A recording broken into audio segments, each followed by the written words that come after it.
Hi, it's me again with Corel tips and tricks. This might be the most difficult pattern I've ever done, and I'm copying off somebody's video. Somebody sent me a video that's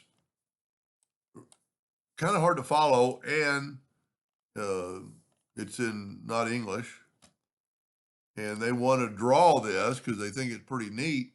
And I've done it several ways where these sticks don't meet, and then the last one the sticks meet, but I'm still not 100% happy with it. So it needs some tweaking, but I want to answer them tonight. So the most important thing you could do is start in the center of the page with a 6-sided polygon and then hit P. Then turn that 6-sided polygon into a 3-sided triangle and take a 2-point line and hit P. Doesn't matter how long that line is. We're going to control D to make a duplicate and rotate it 15 degrees. And then I'm going to select this one again, because if I select that one, it's going to control D the other way. And I want a negative 15 degrees. Okay. And I'm drawing in black at 800 points, which I shouldn't do. You know what? I'm going to go ahead and turn this into red and hairline, because I changed my strokes midstream through here, or my thickness. So where we go now, I can draw in hairline, because then you want to fill in with black when you trace this item. And then take a 2-point line and go from that node to the node. It might say midpoint sometimes, but we need those lines long. I'm still drawing in thick lines, but that's fine. I'm going to hold down the shift key and have it grow both directions. Then I'm going to grab that line and hold down the shift key and have it grow both directions. Now I can take this line and just move it. I don't have to worry about the center. I just want to put it in the center of that cross. And see, it's a little bit harder with thicker lines that do that. The one thing, the most important thing you do is don't get rid of your triangle. But I'm going to nudge the triangle out of the way, and I am going to group this together. Now, I'm actually going to make a copy of that triangle because I'm going to need it later. And then I'm going to take these lines that are grouped together and Control D and double click on the rotation and put it to there, to that node, and rotate it 30 degrees. And that put this line on the triangle. So there's kind of, matter of fact, my black lines kind of help, but I'm going to stop that. So I'm going to make all the lines red and all the lines a hairline. And I'm going to group this together. Well, you know what? Yeah, I'm going to group it together. I thought I'd take out the triangle, but I'm going to go ahead and group it. Now, this is the first time I've ever, when I'm drawing something, especially for a video, have I changed my pen color, midstream, and my thickness.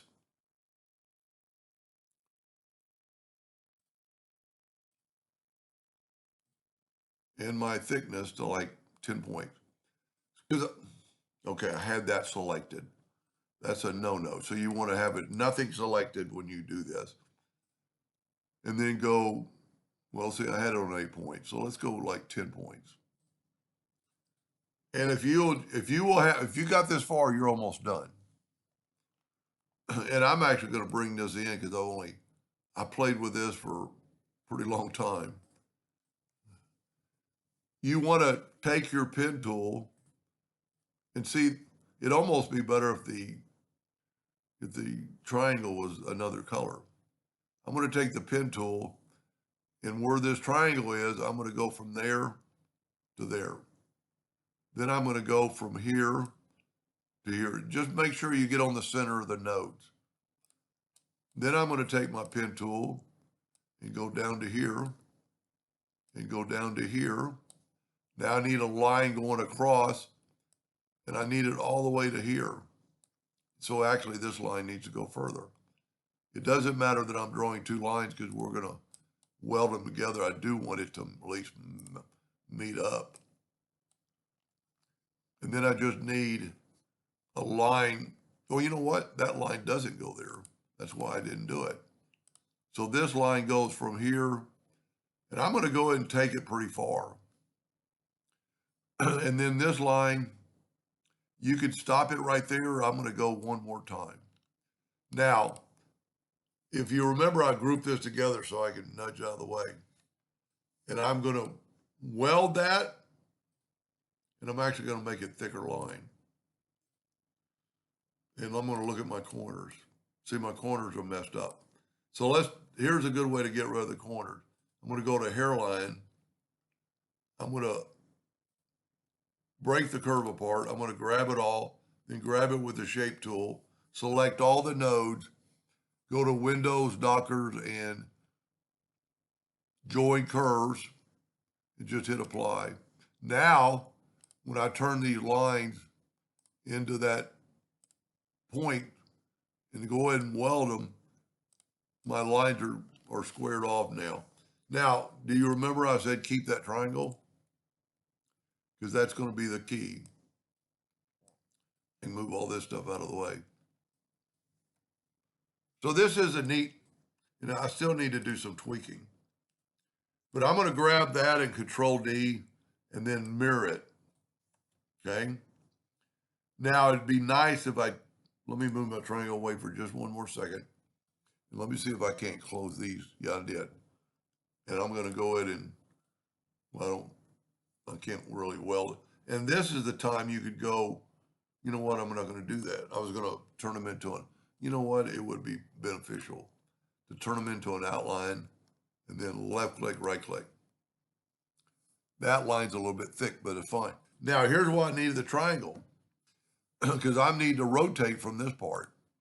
So I'm going to grab this, Control D, double click on the rotation, and then I'm going to rotate it 60 degrees.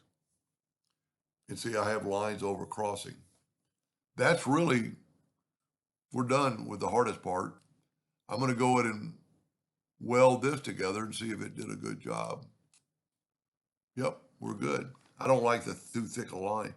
And then from here, what do you want it to look like? You can hit the plus. You know what? Let's don't do that. Let's measure. Because there's a couple of ways you could stack these on each other and have a different look. I'm going to get the parallel dimension tool from the inside node to the outside node, 26.65. So set your nudge factor with nothing selected, 26.65. That's pretty close to the other one I did earlier was 26.67 or something. Then I can just hit the plus key and look at that. It put it right there evenly. See, I'm not happy with this joint yet. So I might, in the future, make that a hairline and see if I can't weld it. And it should be round see, now we're leaving a hole. So you can do it that way, and that's pretty cool. But the other way to do it, well, let's make a copy of that and get it out of the way. And let's take just one of these. And you could do it this way and have a total different effect. So now I'm going to Control D and I'm going to go at an angle.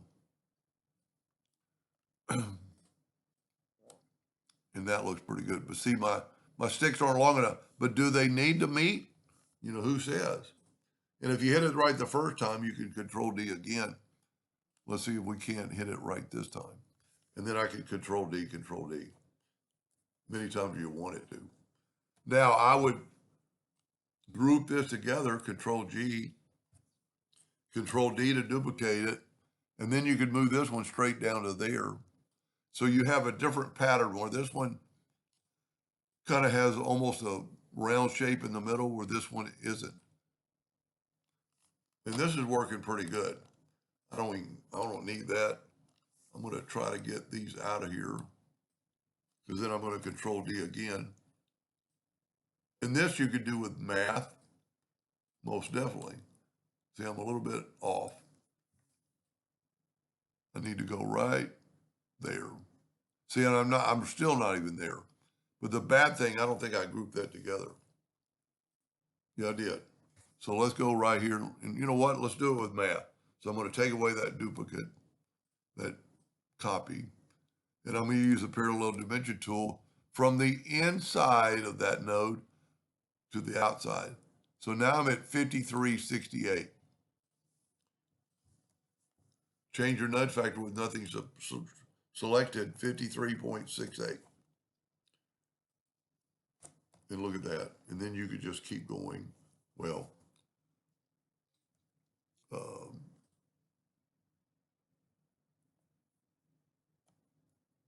trying to get it back. And then you could measure it again. And see, I got two of those when I nudged them. You know what? Here's a good trick. Let's do, remember it was 53 point, that was for two of them. Let's try to divide that number by 2 and see, there's our 2684. Hopefully it'll work. If it doesn't, yep, it worked. And then you can just make as many as you want. Now, the lines don't touch, but the other ones meet. It looks pretty good. And then, of course, you could color this in with yellow. Now, this one I squared off, and I don't even have it. Well, you know what? That's way too many. It'll overload my computer. So you could fill these in with yellow, take away the outline, bring in a black box. So if you're not, normally on my videos, I say this is easy. This one isn't as easy, but it can be done if you just pause my video and go do what I did. So I just squared this one off with the intersect tool. But it's a pretty cool, I like it when they're not touching because that actually made it easier. So on that one line, if I still kept it, I've already deleted it. That one line just could be shorter. Anyway, I hope that gave you some inspiration, and thank you for watching.